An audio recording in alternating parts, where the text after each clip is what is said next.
Dear sister, by the time you read this... What you say? Welcome to Watch Mojo, and today we're counting down our picks for the most hilarious Saturday Night Live sketches. This doesn't include monologues or musical performances. While Weekend Update as a whole won't be considered, individual sketches from that portion of the show will be included. So I yelled at her. I said, hey, doctor, flick that sweat ball off your nose. What are you trying to do? Make me sick? Number 100, Mary Katherine Gallagher, St. Monica's High School Talent Auditions. I slipped. Mary Katherine Gallagher. Mary Katherine. Yes, right. In Molly Shannon's tour de force performance, the character of Mary Katherine Gallagher comes alive. This sketch finds the manic student in an audition where disaster strikes at every turn. Shannon perfectly captures the awkwardness of being a teenager, while also projecting lots of confidence. Sometimes when I get nervous, Yes. I stick my hands under my arms and then I smell my fingers like that. She smells her armpits in between monologues and musical numbers that are so bad they're funny. There's also the physical comedy on display that ranks alongside other SNL greats like Chris Farley. The comedian literally throws herself into the role with reckless abandon, turning this idea into a classic and memorable recurring character. I just shot them both. I hate you, Dad. I hate you. I hate you. Mary, good girl. Yes, very good. My Lord. Number 99, Consumer Probe, Irwin Mainway. No, I mean, nothing goes wrong. These little girls buy them, they play games, they make up stories, nobody gets hurt, So Barbie takes a knife once in a while, or Ken gets cut, there's no harm in it, as far as I can see, On this program, Dan Aykroyd plays a shifty president trying to defend his products. These include many toys that are increasingly dangerous in absurd ways. As Candice Bergen's host tries to push back, Irwin Mainway responds with entertaining defenses of his twisted vision for children's entertainment. This includes ideas that are so crazy you'll laugh at their design and functions. This is simply a bag of jagged, dangerous glass bits. Yeah, right, it's a glass, it's broken glass, it sells very well, as a matter of fact. Mainway even tries to sell a bag of glass, inviting more laughter for his serious tone in the face of insanity. The dark comedy here helps to sell every moment that culminates in Aykroyd's enjoyable stunt with a phone. Yeah, it's safe. This court, the kid's on the phone. Hello. You know what I mean? It's just an example. I'm not trying, it's just an example, you know what I mean? Number 98, Please Don't Destroy. Oh my God, I found her. Yay! Thank God. Oh, sweetie must have been so scared. But the good thing is we found her. Wait, where did the cat go? No! Oh my God! Mostly taking place in an office, the sketches of the Please Don't Destroy trio often find the guys in a variety of crazy situations. This varies from drinking seltzer to dealing with unruly celebrities. Bringing their wacky energy to every problem, the three friends try to keep their cool as they introduce each other to funny solutions. What is going on? Come on, everyone's doing it. JCPenney, Jiffy Lube. Exxon, Verizon. Dr. Riccardi. Who? My dentist. That one's actually really gross. The team is among the brightest young stars on the show, bringing a new brand of comedy shorts to the show's variety format. They've even branched out of The Office with music videos and self-defense training with Travis Kelce. Expanding their world of chaotic premises, these comedy writers never disappoint with their unique sense of humor. I'm the voice in your head telling you, you aren't worth it. Because what are you? I am worth it. Now, are you ready? I am ready. Number 97, White Like Me. Slowly I began to realize that when white people are alone, they give things to each other for free. For this documentary, Eddie Murphy dresses up like a white man to find out what life is like from another perspective. From getting a newspaper to riding the bus, each situation proves to be funnier than the next. Murphy plays the part perfectly as he reacts to all the perceived perks of his new look. He even spends time at a bank that comes with a comical switch and hilarious payoff. Just take what you want, Mr. White. Pay us back any time. Or don't. We don't care. Watching this decades later, viewers will wish that the comedian had done even more mockumentary segments for the show. It's both funny and timeless in its satirical look at race relations. So the next time you're hugging up with some really super groovy white guy, or you met a really great, super keen white chick, don't be too sure. They might be black. Number 96, Kavanaugh hearing cold open. I drink American beer. You ain't drinking Hanukkah on us! I drink American beer! No further questions! This guy checks out! Eager to tackle current events, SNL doesn't disappoint with this take on the Brett Kavanaugh hearings. Matt Damon makes a surprise cameo as the prospective judge, and he completely sells the role. Willing to yell and cry, the actor turns this into a roller coaster ride of hilarity. Just look at my calendar. And you're gonna see that every night I was lifting weights with PJ and Squeak. The character references his history of drinking like a frat boy with no filter. With an impressive supporting cast, the sketch gets even funnier as a female prosecutor provides questions. Kavanaugh's constant references to his friends and beer keep the tension high and laughs coming at every moment. Rounding out this great sketch, Kate McKinnon brings along her inspired Lindsey Graham impression. Because I'm a single white male, 5'10", uncut. But I will not shut up because this is a bunch of CRAP crap. Number 95, Gap Girls at the Food Court. You guys have been watching too much court TV. I know. Have you been following the Menendez trial? Bringing together some of the brightest stars of the 1990s, this sketch can't help but make us smile every time we watch it. The Gap Girls are Chris Farley, Adam Sandler, and David Spade in an iconic trio if ever there was one. Wearing great outfits and altering their voice, these three comedians bring laughs with their constant gossip and loud personalities. There's also Farley delivering one of the best lines of his SNL career. I thought you were trying to lose weight. Lay off me, I'm starving. The latter performer keeps everybody on their toes, almost breaking cast members like Rob Schneider. Through it all, this sketch brings out the best of these comedic personalities and shows that they're even better when they're together. You're so dumb.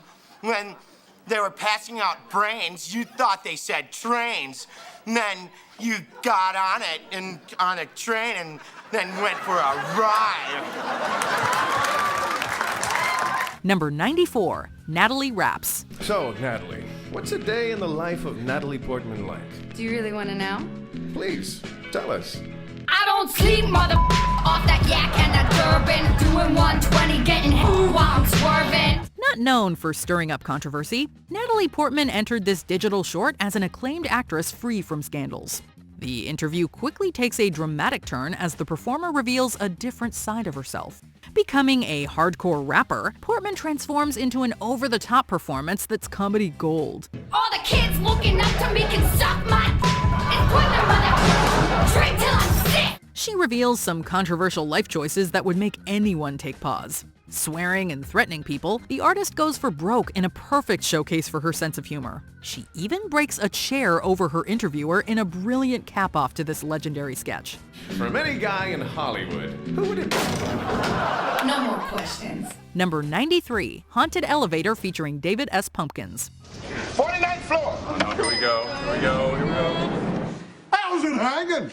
I'm David Pumpkins, and I'm gonna scare the hell out of you. After this sketch came out, Halloween was never quite the same. Tom Hanks stars as David S. Pumpkins, a character who throws a haunted elevator ride for a hilarious loop. His introduction and dancing only confuse guests as they struggle to understand him. Hanks isn't afraid to make crazy faces throughout this amazingly strange journey, shedding his nice guy persona for something much stranger.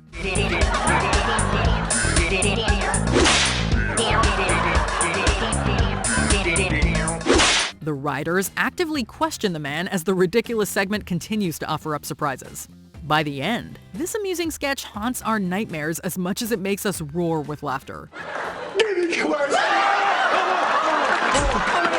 Number 92, Word Association. It's just a word association. I'll throw you out a few words. Anything that comes to your mind, just throw it back at me, okay? Just kind of an arbitrary thing. Like if I said dog, you'd say tree. Tree. With Richard Pryor and Chevy Chase together, SNL doesn't need much more to make a sketch classic. This job interview starts easy enough until it descends into a screaming match. Chase's character proposes a game of word association, making the situation both darkly funny and intense. This razor-sharp dissection of race in America might seem controversial to some, but Pryor's performance here really sells the entire concept. Colored. Redneck. Jungle Bunny. Peckerwood. Burrhead. Cracker. His shift in personality gets even more hilarious as he fights back against his interviewer. It's yet another example of Saturday Night Live pushing comedy forward in the 1970s. I think you're qualified for this job. How about a starting salary of $5,000? Your mama. Number 91, Star Wars Undercover Boss, Star Killer Bass. It's not as easy as I presumed. What up, Matt? Hey, you kicked my wrench! Jerkface. Willing to poke fun at his Star Wars role, Adam Driver dives headfirst into this parody of Undercover Boss. Kylo Ren fails to fool his employees on Starkiller Base that he's actually one of them. Through his many attempts to play it cool, the villain proves to be comically inept in every way. Driver seamlessly transitions the evil character into a sketch full of great gags. A buddy of mine saw Kylo Ren take his shirt off in the shower, and he said that Kylo Ren had an 8-pack. That Kylo Ren was shredded. What? Your friend's a liar, man. Kylo Ren is a punk bitch. His performance makes viewers consider if this could be a real show, making the jokes even better in the process. It's also funny to see the actor in a ridiculous disguise. SNL had to bring this concept back for a sequel considering the success of the original. Hey guys, I'm Randy, the new intern. Okay, Boomer. Right? Okay, Boomer. Number 90, Nick the Lounge Singer sings Star Wars theme. Da, da, da, da, da, da, da. Among his standout work on the show, Bill Murray was arguably never as fun-loving as he was here. The lounge singer Nick allows him to steal the show as a cheesy artist trying to entertain patrons. Along with audience interaction, this sketch includes some hilarious renditions of songs that are nothing short of unlikely choices. Oh, that cast makes me so sad. Oh, don't it make my brown eyes? Don't it make my brown eyes? Don't it make my brown eyes blue? It's such a goofy performance that you can't help but laugh. Most famously, Murray performs a version of the Star Wars theme with lyrics that you'll never forget. Tapping into his natural charisma as a comedian, the performer keeps the energy up as he cruises through the iconic composition. Star Wars, those near and far wars, my seventh winter up here, Star Wars! Number 89, Vincent Price's Halloween Special. Didn't want to throw the brakes on that, James? Yeah, well, what can I say, Vincent? I've never seen anyone put something that big down so fast. I have. Cool it, Liberace! Number 88, Space, The Infinite Frontier, Dr. Kent Waller. We all know that the moon is not made of green cheese. Yes, that's true, Harry. But what if it were made of barbecue spare ribs? Would you eat it then? What? Number 87, Scared Straight, Bullying with Betty White. You do not interrupt one of Gammy's stories. You keep that up, and you will be playing Twister on the floor of the prison bathroom. Yeah, that's right. Number 86, Papyrus. I think about it every time I see Papyrus. Okay, where else do you even see this font? Hookah bars, Shakira merch, off-brand tees. Number 85, The Church Lady. Mr. Durang, do you hate Satan? Actually, I don't believe in Satan. Well, what else don't you believe in? America? One of Dana Carvey's most iconic characters on the show was featured on his first episode. The Church Lady runs the church chat program with an iron fist, telling off guests who don't meet her strict criteria. Carvey's every move feels like it's perfectly chosen to incite laughs from the audience. Playing up the woman's religious beliefs, the actor works in lines about Satan better than anyone could. Is that advice coming from you, Ann, or is it coming from someone else?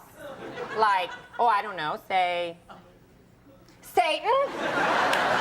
The recurring sketch had everything from top-notch impressions to real-life people enduring the host's wrath. Whether it was Rob Lowe or professional athletes, each interviewee gave the presenter an excuse to drop her hilarious pearls of wisdom. Here we go, Robbie. Thank you, church lady. May I have another? Thank you, church lady. May I have another? Number 84, Girlfriend's Game Night. You know what? No.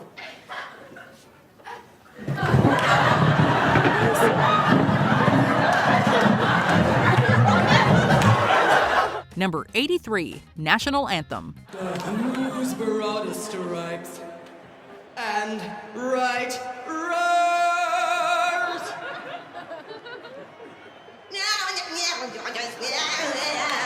Number 82, The Lovers with Barbara and Dave.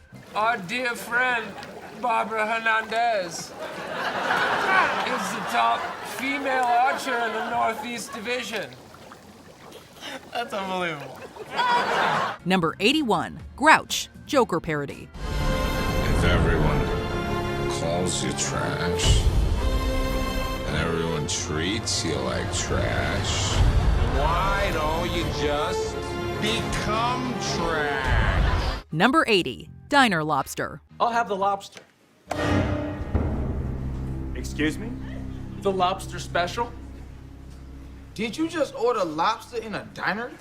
Paying homage to musical theater, this sketch is shamelessly campy in the best way possible. Pete Davidson's character orders lobster at a diner and sets off a chain reaction that calls for elaborate musical numbers. This includes some hilarious and accurate parodies of Les Miserables. A diner menu's way too long and half the things are fake or wrong. Must he die? How can you ever face his lobster friends? At one point, Davidson can barely contain his laughter as he watches the absurdity unfold before him. The outrageous medley seems to honor the original show as well as setting up many laugh-out-loud moments. If you can watch Kenan Thompson sing with a straight face, you are much stronger than us. Form the barricade! Wait, there's a barricade? Wow, this diner has incredible set design. Number 79, Spelling Bee. The word is business. Business. B-R-D-T-F-K-L.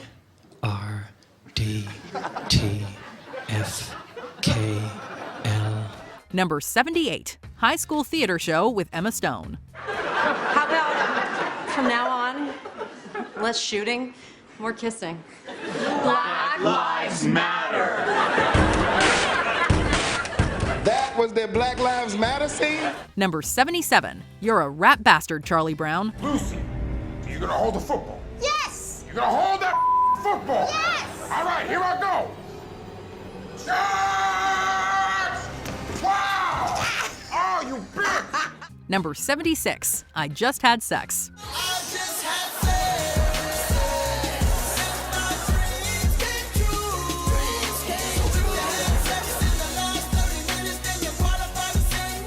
Number 75, New Disney Movie. Who the hell are you? A baby. No stranger to fantastic trailer parodies, Saturday Night Live loves to tackle everything from Disney movies to Nintendo games. This particular one turns a Bambi remake into a Fast and Furious clone on steroids. Starring Dwayne "The Rock" Johnson, the sketch turns the classic animated film into a revenge story full of hilarious one-liners. Oh, it's time for them to pay. Dearly. It also includes a few funny impressions of Vin Diesel, Tyrese Gibson, and Michelle Rodriguez. Taking the plot to a much more violent place, this sketch includes all of the over-the-top entertainment you could want from an action flick. Johnson's fun performance both taps into his screen persona and sense of humor. Where are they? When you see them, give me a sign. Here's the sign. Fear crossing mother. Number 74, Coffee Talk, Liz Rosenberg and Barbara Streisand. Mama! Oi! All this talk about food, I'm getting hungry, girls.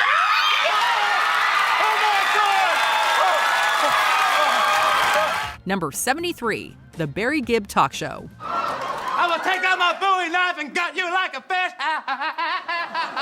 I'll gut you like a fish. I'll gut you like a fish. Number 72, Jesus Uncrossed. Critics are calling it a less violent Passion of the Christ. I never knew how much Jesus used the N-word. Jesus Uncrossed. Number 71, Cold Opening, Tonight Show. Anyway, just watch your monitor and let's take a look.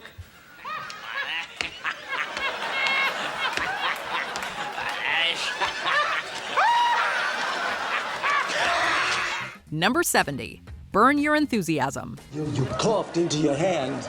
Don't shake it after a cough. No, I didn't. shake my hand. No, you specifically coughed into your head. I saw it. I did. After making the genius move of casting Larry David as Bernie Sanders, SNL decided to take the impression to the next level. This sketch serves as a full-on parody of Curb Your Enthusiasm, with the lead role swapped out for the political candidate.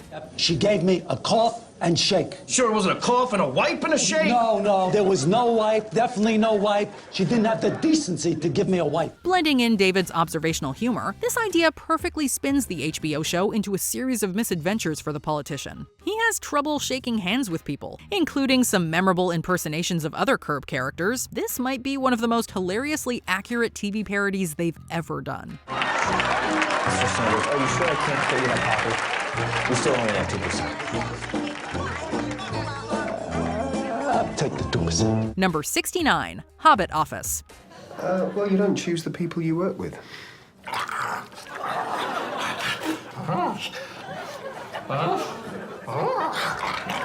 Number 68, Dr. Beeman's Office. Test results. We misplaced your baby.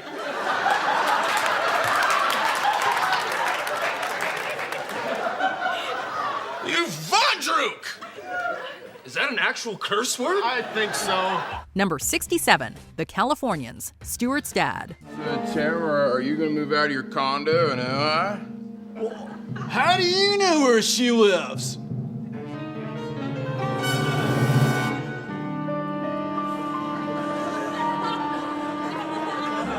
Number 66, Revolutionary War. Yeah, we's a bunch of rowdy Quakers.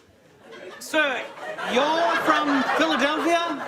Yeah, West Philadelphia, born and raised. Number 65, Il Cantore Restaurant. Let me take your card, eh? No, don't worry about your card, okay? I'll take your card. The police, At this Italian restaurant, the staff completely redefines the concept of hospitality. A couple, played by Kevin Nealon and Kirstie Alley, are greeted by overly affectionate workers. They start with kisses before getting even more handsy, creating some shock humor in the process. It's so crazy that you have to laugh as Dana Carvey and his co-stars create a spectacle with other customers. What's the matter, Carpaccio no good? What? What do you do now? They don't like a Carpaccio. They try Carpaccio? Oh, you gotta try Carpaccio. How you know you don't like it unless you try, eh? As the clothes start to come off, the main couple's reactions are even funnier as they interpret the behavior in completely different ways. The cast doesn't hold back in their complete dedication to the physical comedy. Tonight we have a special anniversary dish for you. Excuse me, would you mind not... Number 64, Star Wars 20th Anniversary DVD screen tests. Bert, you're supposed to strangle the guy now. Oh, what, like, go over there, choke him? No, you kind of twist your fingers at him. I don't get it. Number 63, Walking Dead Chappelle Show. What do you want, money? Sex? Sex, isn't it? I'll try some sex. I have a wife. What? I have a wife. What? Number 62, The Killer Bees, Home Invasion. But let me tell you one thing, Elliot. I wouldn't be in Lorne Michaels' shoes for all the money in the world. Because right now, he's probably in there, firing his own father. Number 61, Jeffries with Sean Hayes. Hello? Yes? Really? Splendid. We're going to the Dolce & Gabbana show. How fast can you have your bags packed for Milan? Number 60, Washington's Dream. A new nation where we choose our own laws. Here. Said sir. Choose our own leaders. Yes, sir.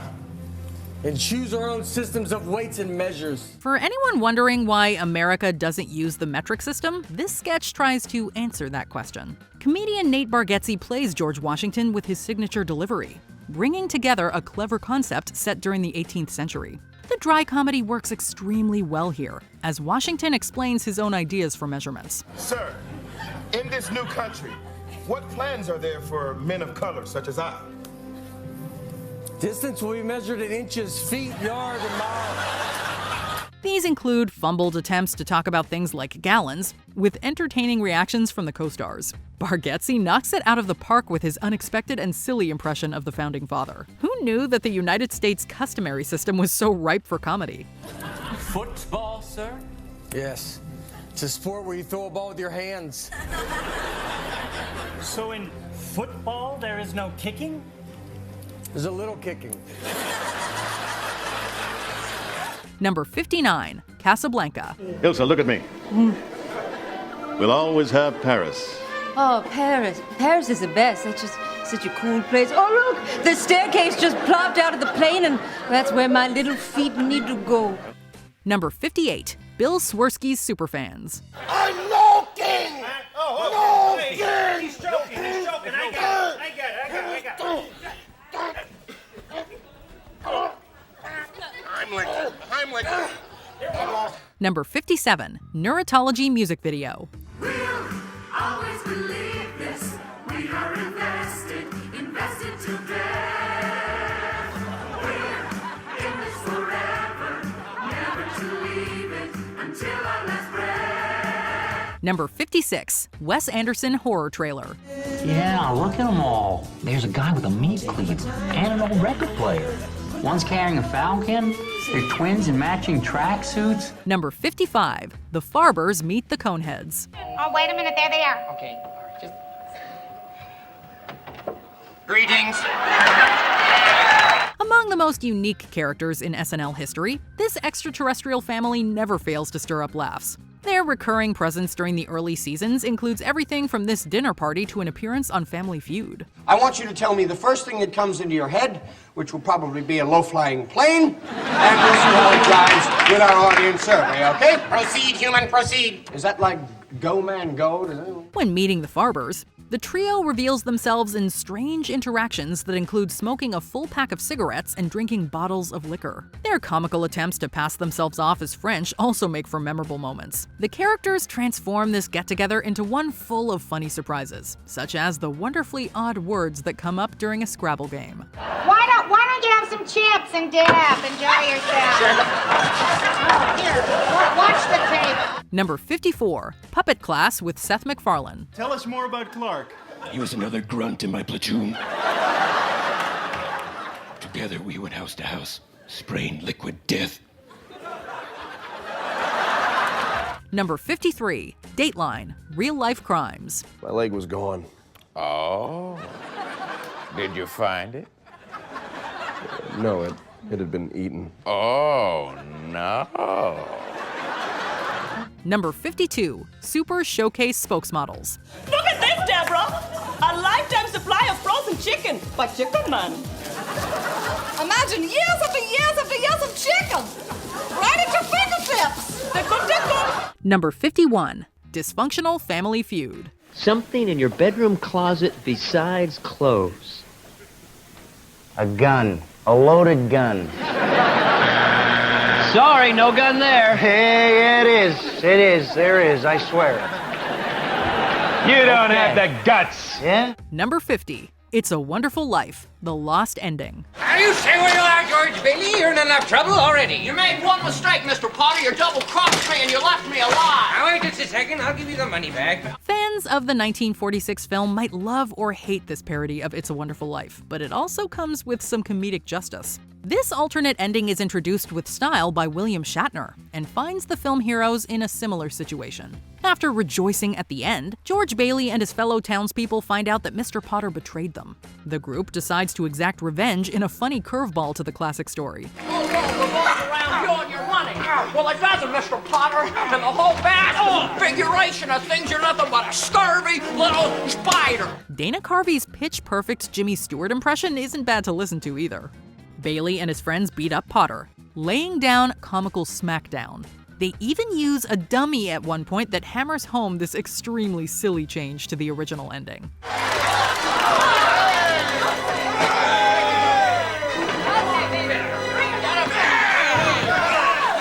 Number 49, What Up With That? Samuel L. Jackson and Carrie Brownstein. Okay, that's how it is. Now, I'm trying to talk about helping people here. So don't you dare cut me off. I won't cut you off, but I got to say. What's up with that? Number 48, The Culps. I want to do a drug. One that won't make me sick or get suspended. One that won't make me crash my car or make me feel 3 feet thick, thick, thick. Black hole sun, won't you come? Number 47, SNL digital short, United Way. Shoot, you know what? Go sit in the portal for 20 minutes. That's right. You stay in there. Why is the door open? Close the door. Number 46, Do It on My Twin Bed. Let's do it in my twin bed. Probably fall off it. But let's get wild. In a bed for a child. Number 45, Weekend Update, Jane, You Ignorant Slut. A woman in this modern-day relationship may well give up all her own personal pursuits, as Michelle Marvin claims she did, to give her full support to her man's career. For the segment known as Point Counterpoint, 2 SNL cast members debate a famous lawsuit about the concept of palimony. Jane Curtin takes the position that an unmarried woman should be entitled to the same rights as a married one. With such a serious subject, the show still finds a way to make it funny. This argument then becomes personal when Curtin drops a comical put-down on her co-star. Ready to retaliate, Dan Aykroyd utters the famous comeback that's remembered to this day. Jane, you ignorant slut. Bagged out, dried up slunk meat like you and Michelle Triola know the rules. He doesn't stop there either, as his rant becomes full of so many insults and adjectives that it will make your head spin. You have to commend Aykroyd for getting so intense that he can get laughs based on his attitude alone. Well, please spare us, gals, and tell us the rates at the top. Then we can choose which 2-bit tarts and bargain basement sluts to shack up with. Number 44, Derek Stevens' audition. Chopping broccoli. Chopping broccoli. She's chopping broccoli.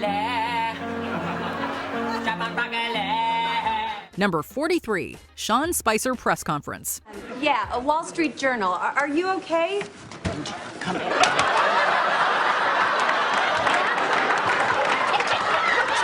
Number 42, The McLaughlin Group. What did you have for breakfast today, Eleanor? Some cantaloupe. Morton Town, USA. I had poached eggs and toast. Jamondo. Bacon and eggs. Patty patty buke buke. I'm thinking waffles, maybe Wrong. a little. You all had Special K with banana. Number 41, Liza Minnelli tries to turn off a lamp. I just gotta find the clicker that dims the whole shebang. Once again, not my house, not my lamp. Number 40, first presidential debate, Al Gore and George W. Bush.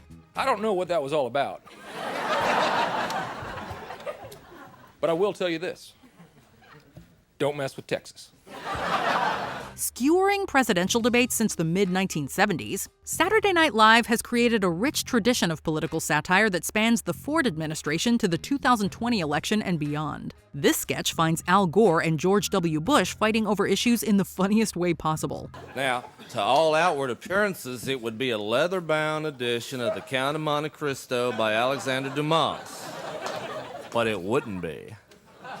It would be The Lockbox.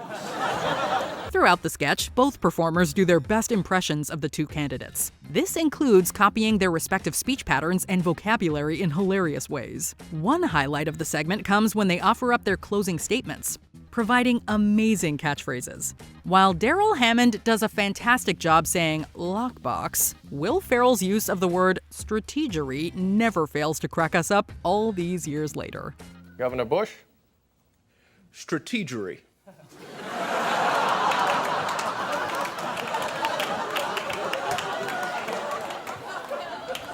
Vice President Gore. Lockbox.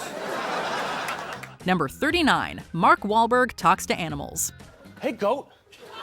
It's good to see you. I like your beard. I had a beard like that in The Perfect Storm. Did you see that movie? Number 38, King Tut. He could have won a Grammy. Buried in his jam. Number 37, Career Day. I have licked you into pickings! I crushed you into the ground! And now your bones turn to oil beneath my living feet! I married your granddaughter! Number 36, Schmidt's Gay. You two look like you need to get wet.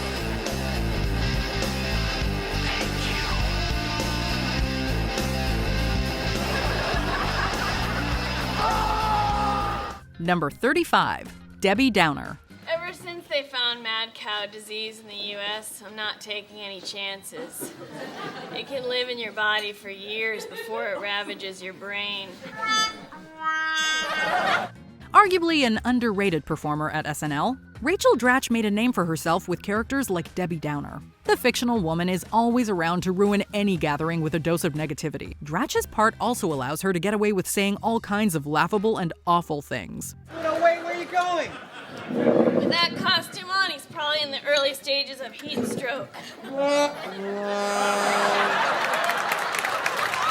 Most people likely remember the version set at Disney, featuring all the wonderful chaos that can spring up from the actors laughing. The actress struggles to hold it together as she has to say increasingly terrible lines. Maybe the best moment comes when she talks about her inability to get pregnant, prompting her co-stars to break down. I can't have children. You probably will too after you watch the sketch again. Number 34, meet your second wife. See, Alicia has a serious boyfriend, and she just found out she's 3 months pregnant with, you guessed it, your second wife. Let's show Toby the sonogram! Number 33, colon blow. Haven't you heard? Fiber is really good for you. Well, there's fiber, and then there's high fiber. Try this. Colon blow. Sounds delicious. Number 32, CBS Evening News. Katie Couric interviews Sarah Palin. 1 in 5 jobs being created today under the umbrella of job creation. That, also...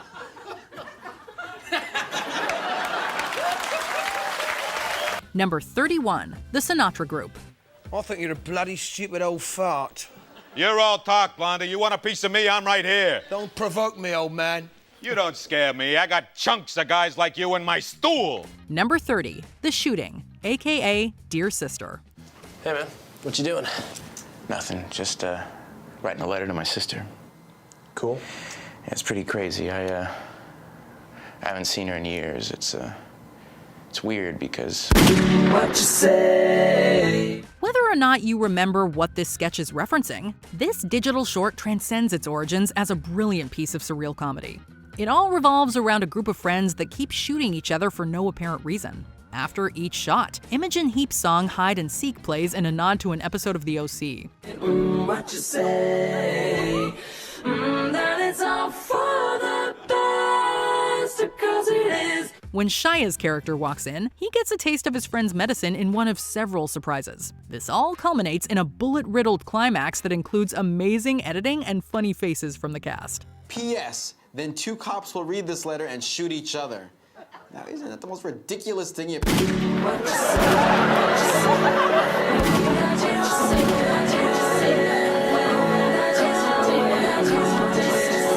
Number 29, Adam Sandler, Lunch Lady Land. Hoagies and grinders, hoagies and grinders. Navy beans, meatloaf sandwich. Sloppy Joe, sloppy Joe. Number 28, Schiller Visions, Hidden Camera Commercials. What?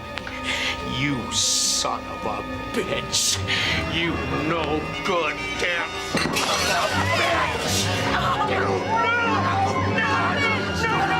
Number 27, Sprockets. Would you like to touch my monkey? Touch him! Love him! Leave him an arms, Mickey! Touch him.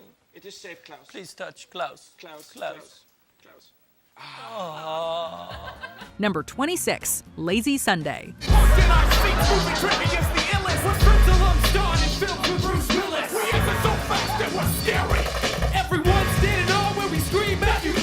Number 25, Black Jeopardy. They out here saying this movie doesn't deserve an Oscar. Keely. What is Tyler Perry's Boo a Medea Halloween? Yeah, absolutely. Offering up another spin on the game show format, Black Jeopardy asks guests to answer questions that aren't always obvious. This parody operates on its own logic that makes for a funny look at the specificities of black culture in America. With contestants like Tom Hanks's conservative, the show sets up several questions that take audiences on a fun roller coaster. Doug, well, what is, you better go to that dude in my neighborhood who'll fix anything for $40. Well, you know Cecil? Yeah, but my Cecil's name is Jimmy, and it fixed my refrigerator, my air conditioner, and my cat. It's entertaining to watch the odd contestant out fail and then catch on to the game's secrets. In another version, Chadwick Boseman's T'Challa struggles before delivering a memorable blow about a bland potato salad. Oh, hell no, Katherine. Keep your bland-ass potato salad to yourself. Willing to poke fun at everybody, this concept has more than a few comical surprises up its sleeve. Number 24, Colonel Angus Comes Home. Colonel Angus might be rough. Colonel Angus might not smell like a bed of roses, but deep down, Colonel Angus is very sweet. Number 23, Baba Wawa. And welcome to Baba Wawa at Waj. We are indeed lucky to have as our guest tonight the greatly respected and world-renowned creator of shuttle diplomacy. Sometimes controversial, but to my mind, a really regular guy. Number 22, Total Bastard Airlines. Good. I guess this is the part of the trip where we all wait for you. How fun. Okay, bye-bye. I'm sorry, I just broke my leg. How strange. I swear she said bye-bye, yet I still see your mouth flapping. Number 21, The Olympia Restaurant. Cheeseburger, chips, and Pepsi. I don't want a cheeseburger. It's too early for a cheeseburger. Too early for a cheeseburger? Look. Cheeseburger.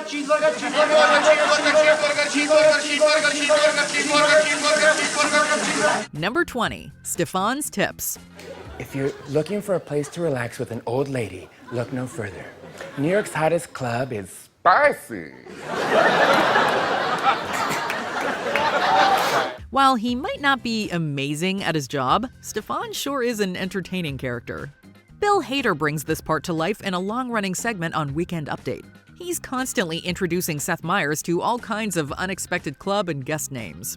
Not only does he make audiences laugh, Hader frequently breaks himself while performing this part. It became so prevalent that it's practically woven into the sketches. Needless to say, this place has everything. Stickballs, pickpockets, Cookie Crisp. And look who's at the bar. Is that Kate Moss? No, it's a Pakistani family that cuts in line at Universal Studios. We're not complaining either, because the performers' giggles only create more entertainment for everyone else. The entire concept became a mainstay of the comedian's tenure on the show, guaranteeing laughs and cheers with every performance. They're giving out these. Oh, kiss me, I'm Irish. If you insist.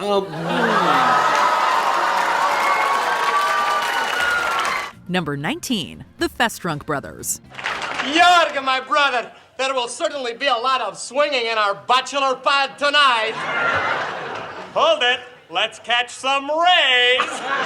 Teaming up as one of the show's best duos, these brothers really know how to party. Dan Aykroyd and Steve Martin are eager to please and earn lots of laughs for their performances. The Festrunks are known for their famous catchphrase, often saying it to remind everyone of their wacky personalities. Now you know, we are two wild and crazy guys. They hail from Czechoslovakia and have one main goal about finding American women. Aykroyd and Martin put on their silliest accents for the roles, providing audiences with funky movements and funny behavior. Their long-running popularity even allows for them to make surprise appearances on SNL decades later. No matter what, these romantics can't help but put a smile on our face. Now are the foxes out to lunch. Number 18, Sarah Palin and Hillary Address the Nation. You know, Hillary and I don't agree on everything. During the 2008 election cycle, SNL had lots of fun parodying all of the political figures vying for attention. This includes a genius stroke of casting in Tina Fey as Sarah Palin. The actress joins Amy Poehler as Hillary Clinton in this address, brilliantly playing off her co-star. It's a funny script full of comedic tension and amazing one-liners. I believe that diplomacy should be the cornerstone of any foreign policy. And I can see Russia from my house. Faye gets to say a line that is as hilarious as anything said this century on the show. With Poehler providing a fantastic counterpoint as Clinton, these two are a laugh riot while trying to share the stage. Somehow, the writers and performers are able to turn talking heads into a signature piece of political satire. It's truly amazing, and I think women everywhere can agree that no matter your politics, it's time for a woman to make it to the White House. No, mine! Number 17, James Brown's Celebrity Hot Tub Party.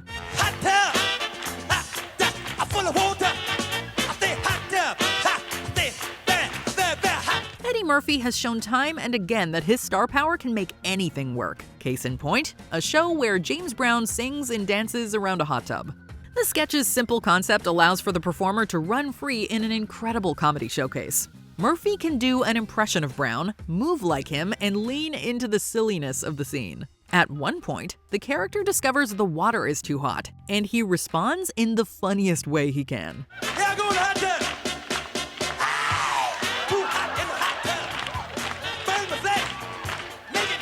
The entire presentation flows like a real concert as much as it does a sketch. Strangely funny and always energetic, this party lets a talented comedian do his thing.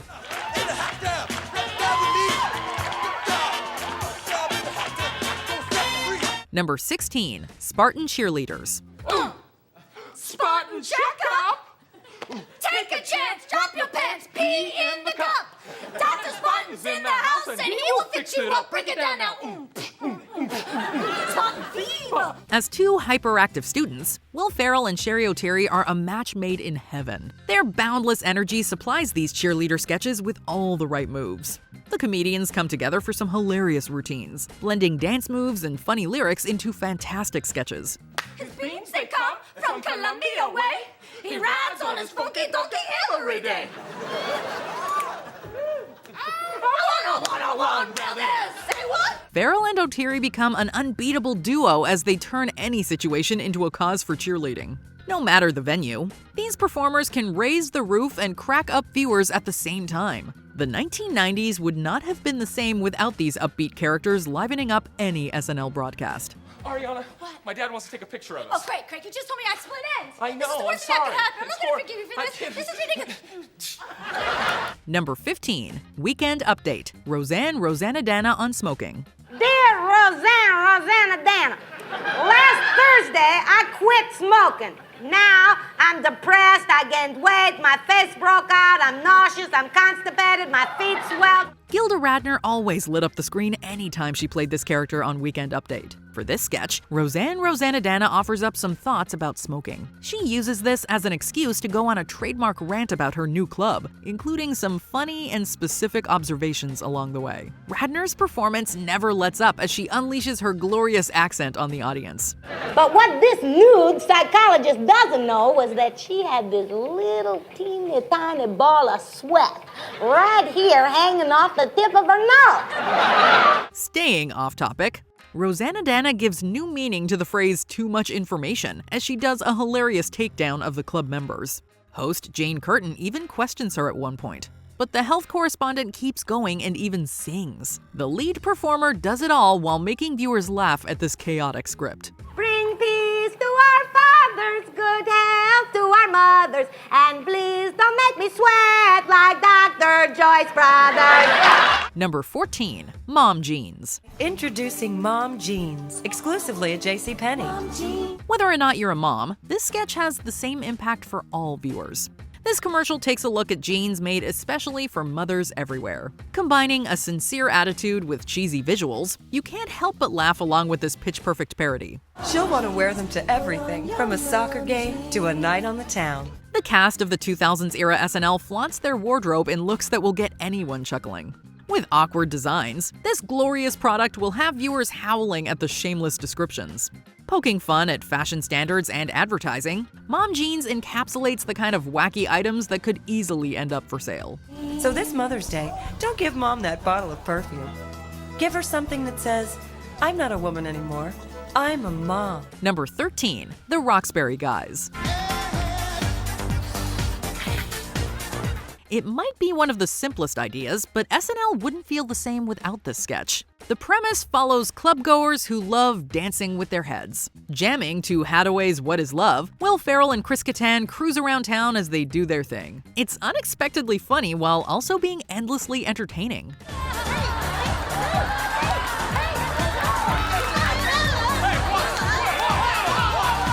Using legends like Martin Short and Jim Carrey, the group never fails to attract amazing guest stars. Seeing the overconfident characters fail in their conquests makes them strangely lovable and hilariously inept. Popular enough to prompt a spin-off movie, this concept makes us want to dance and laugh along every time. What's wrong with the CD? What the hell is going on? Just... Number 12. Weekend Update. Adam Sandler on Hanukkah.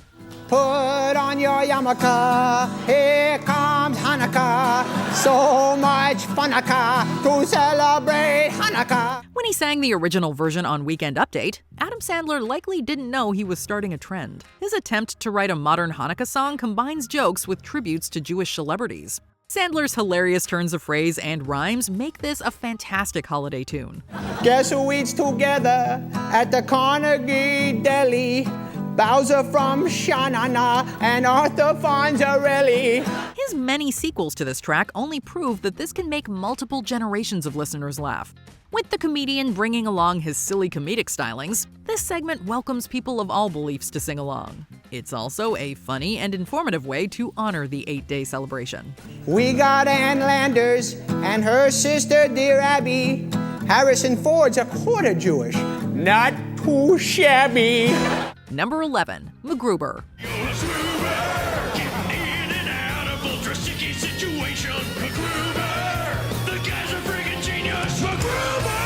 Will Forte's recurring sketches show off his ability to play a degenerate wild man. Parodying the MacGyver series from the 1980s, the character finds himself trying to defuse bombs with no sense of time. His banter with Kristen Wiig's sidekick and celebrity guests always makes for some comedic tension. Did you know when he was born they thought he was a girl? For 2 whole months, because they couldn't find his wee-wee.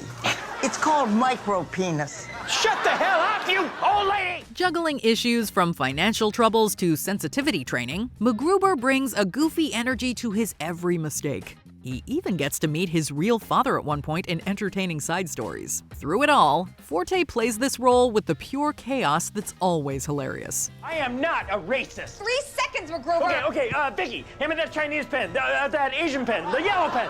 I'm a racist. Number 10. Chippendales audition.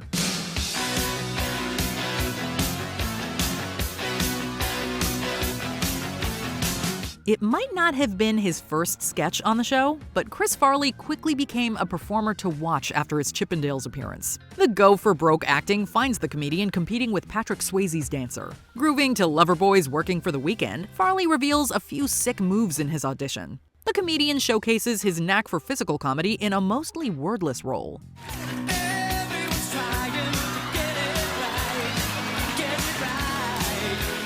After watching this, it's impossible to imagine a time when the actor wasn't embraced as a lovable presence. While he might not have won the competition, he certainly won over our hearts with this sketch. We're gonna go with Adrian. I knew it, man. Number 9. Close Encounter. That being touched my head, and I felt every emotion in its purest form. It was amazing, and I cried, sir. When 3 people have an experience with aliens, they're brought in for government questioning. Kate McKinnon's character ends up having a truly strange experience that stands out.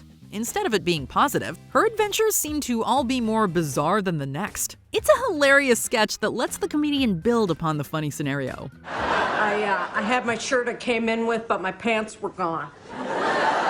So my coot was out. This full Porky Pig in it and a drafty dome. There's also the fact that Ryan Gosling breaks during the sketch.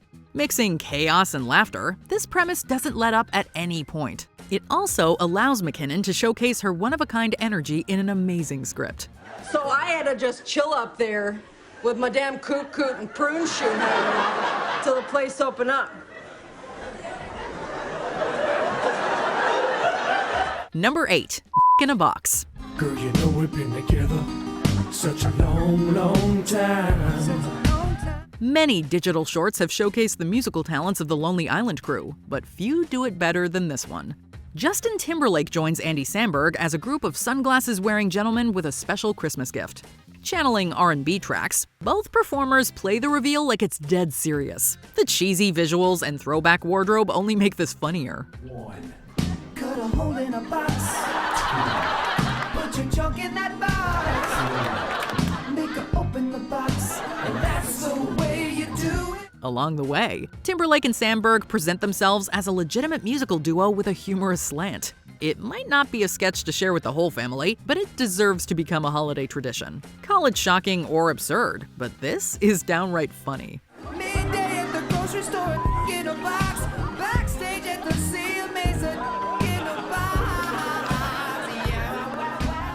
Number 7. Wayne's World.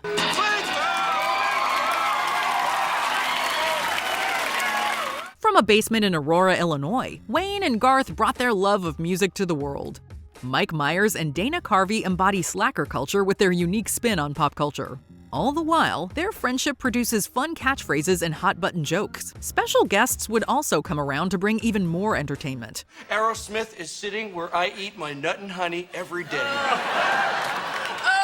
Oh man, they're actually here. I'm not worthy. I'm not worthy. This includes an iconic moment with Aerosmith, with the band coming over to join the hosts in a hilarious exchange and performance. Through it all, Myers and Carvey are endlessly happy as famous friends. It's no wonder the two would inspire 2 film adaptations. I'm gonna hit that railway abutment! Oh no! Captain! Number 6. NPR's delicious dish, Schweddy Balls. What are you gonna leave, Terry? I can't ever leave food out in my apartment because I have an excessive rat problem. Some SNL sketches like to build up a simple joke into iconic moments. For this sketch, the delicious dish duo welcomes a man named Pete Schweddy, and the rest is history. Alec Baldwin's character comes with an unfortunate last name that produces a lot of funny innuendos. I can't help but notice, Pete, your balls are a little misshapen. That's because I rested them on a hot stove for too long. Once he brings out his Schweddy Balls, it's nearly impossible to keep a straight face. Major props to the entire cast for making it through this comedy minefield unscathed. Fans of the radio network can also appreciate Molly Shannon and Anna Gasteyer's reactions and vocal delivery. Altogether, you have a premise that's become a highlight of Baldwin's hosting career. They're made from a secret Schweddy family recipe. No one can resist my Schweddy Balls. Number 5. Super Bass-o-Matic 76. How many times has this happened to you? You have a bass. You're trying to find an exciting new way to prepare it for dinner. No stranger to infomercial parodies, SNL relishes in the opportunity to make fun of cheap products. The Super Bass-o-Matic 76 might be the king of them all. Dan Aykroyd plays the presenter, putting on his best commercial voice for this outrageous script. Here's how it works. Catch a bass, remove the hook, and drop the bass. That's the whole bass into the Super Bass-o-Matic 76. Now adjust the control dial. His character confidently sells a blender that's supposed to grind up the bass whole. Committing to the bit, the comedian actually blends a fish in front of him. Aykroyd's confidence sells this sketch especially well considering how hilariously useless it is. With a creepy grin, the performer comes up with a convincing and twisted version of a commercial. Super Bass-o-Matic 76. It's clean, simple, and after 5 or 10 fish, it gets to be quite a rush. Super Bass-o-Matic 76. You'll never have to scale, cut, or gut again. Number 4. Mr. Robinson's Neighborhood. I've always wanted to live in a house like yours, my friend. Maybe when there's nobody home, I'll break in. Parodying the Mr. Rogers Show, Eddie Murphy gives a career-defining performance as Mr. Robinson. His version of a children's program involves blunt lessons about divorce, eviction, and politics. Robinson has no problem letting kids know about the hardships of life in funny ways. Chris Smith. Do you know any other words that begin with X, boys and girls? How about X? Hilarious and unexpected, these segments have a fantastic script that the lead performer delivers with perfection. Every detail of this sketch, including the winks and nods to the original, make this an even more enjoyable experience. Murphy is completely in his element here, and might have topped himself as a sketch actor. Oh, look!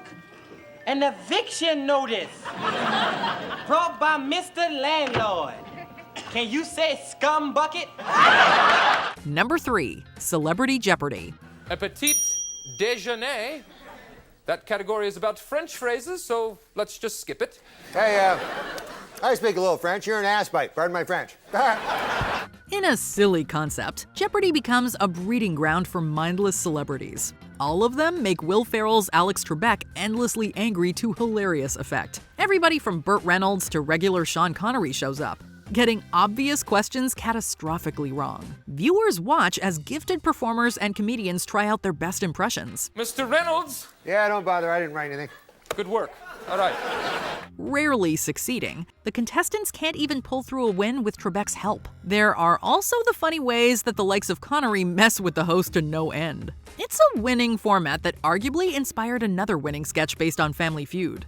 No matter how many times they bring it back, the premise makes us laugh every time. I'll just show you an object and you'll tell me what it is, okay? It's a man with a mustache. No, Mr. Connery, I'm not the object. Number 2, Matt Foley, Van Down by the River. I can't see real good. Is that Bill Shakespeare over there? Huh? Well, actually, Matt, Ellen and I have encouraged Brian in his writing. Dad, I wish you could just shut your big yapper! Originating from his days at Second City, Chris Farley took Bob Odenkirk's idea of a motivational speaker and turned him into an icon. His first appearance on Saturday Night Live involves him giving advice to 2 teenagers. The resulting presentation involves yelling, physical comedy, and manic energy. First off, I am 35 years old, I am divorced, and I live in a van down by the river. Farley feels especially free here in a tour de force performance. Making David Spade and Christina Applegate laugh, the performer brings joy to his co-stars and audiences alike. He even flies into a coffee table without blinking. It's this kind of comedic dedication and a super tight script that creates an SNL legend. Young lady, what do you want to do with your life? I want to live in a van down by the river. Well, you'll have plenty of time to live in a van down by the river when you're living in a van down by the river. Before we continue, be sure to subscribe to our channel and ring the bell to get notified about our latest videos. You have the option to be notified for occasional videos or all of them. If you're on your phone, make sure you go into your settings and switch on notifications. Number 1, more Cowbell.